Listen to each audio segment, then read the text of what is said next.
If you're looking for the cure to depression, I found it. Funny games are perfect at lifting spirits, so put away that noose and bust out a controller. Here are the top 5 free funny games on Steam you don't know about. Part 2.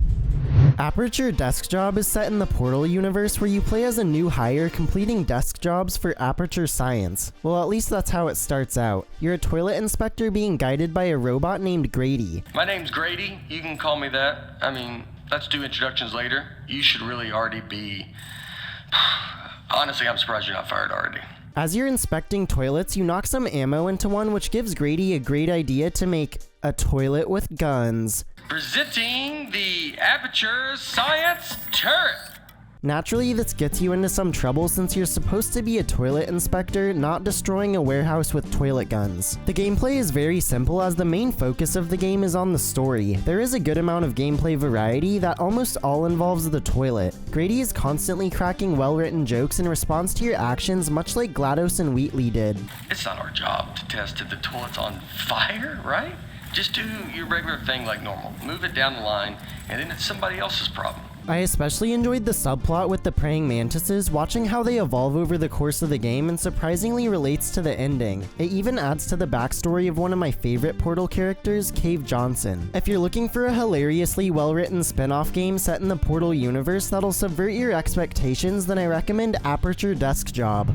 PewDiePie Redemption is a multi-genre game where you play as PewDiePie in a series of challenges to destroy a company and bring freedom back to the internet. The primary genre is a third-person action game where you defeat rooms full of evil robots that are boosting T-Series subscriber count. You kill robots with your basic attack and special that shoots chairs at them. The combat is extremely clunky, which goes for the game as a whole. The enemies have health bars, but they're not even accurate. All the enemies are the same, and they seemingly can't kill you even when it looks like you're getting hit. Then there's the Mad Max style car section.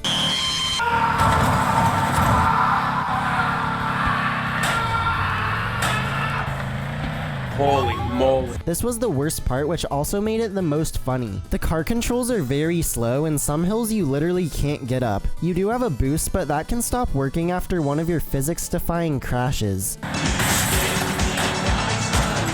Then there's the Sonic section that is also busted since you can activate your speed boost at any time and it's impossible to turn fast because of the janky controls. Lastly is the Mario section, which has the floatiest platforming I've ever played. There's also no direction of where to go and the obstacles don't even hurt you. If you're looking for a hilariously busted game with an absurd premise, then I recommend PewDiePie Redemption.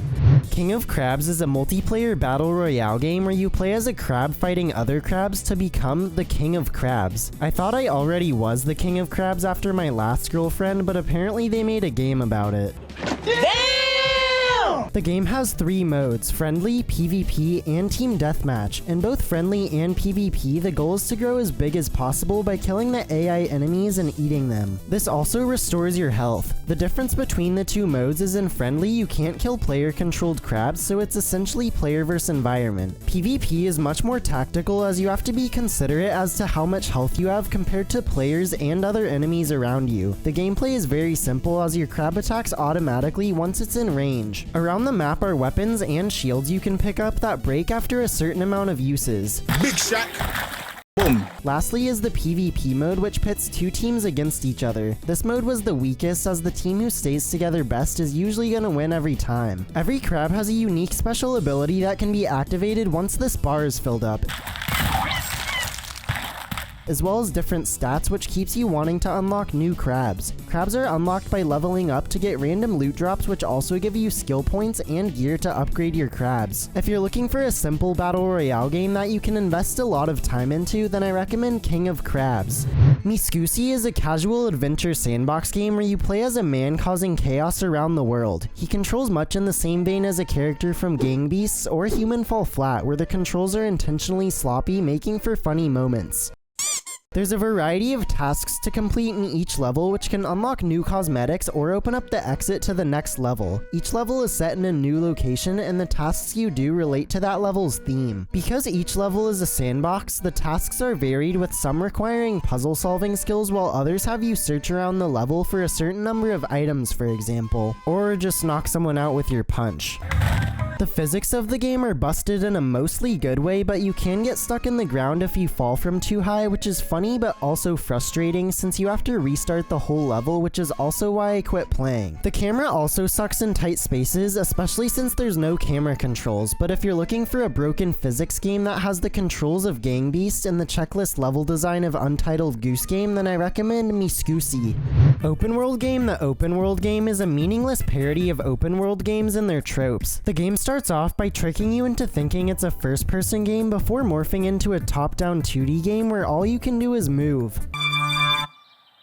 Bruh. The only goal is to move around and collect everything on the giant map. Sound familiar, Ubisoft? You do this by touching an icon and completing a minigame, which is either pressing arrow keys in a certain order or completing a fishing minigame for the fish. This gets you XP, which levels you up, allowing you to spend your skill points on a skill tree.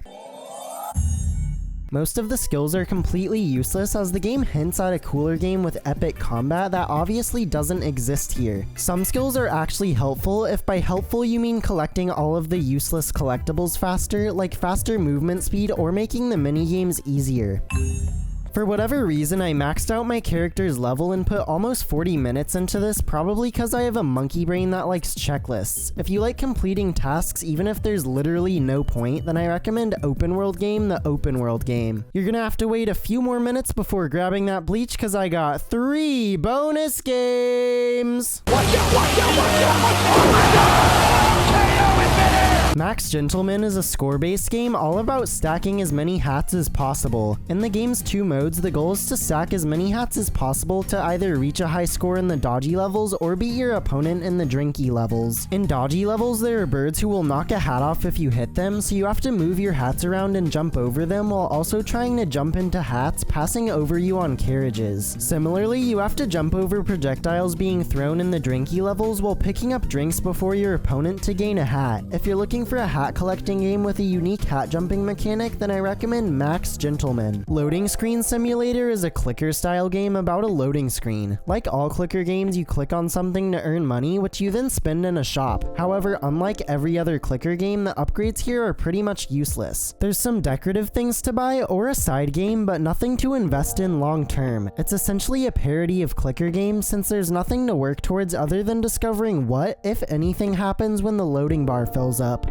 Wow. If you like wasting your time, then I recommend Loading Screen Simulator. Spiders Everywhere is a cartoon-style run-and-gun game where you play as a baby. There's a big spider that chases you, so you have to always be moving forward. You can throw a projectile at the various spider enemies to kill them, or just jump over them.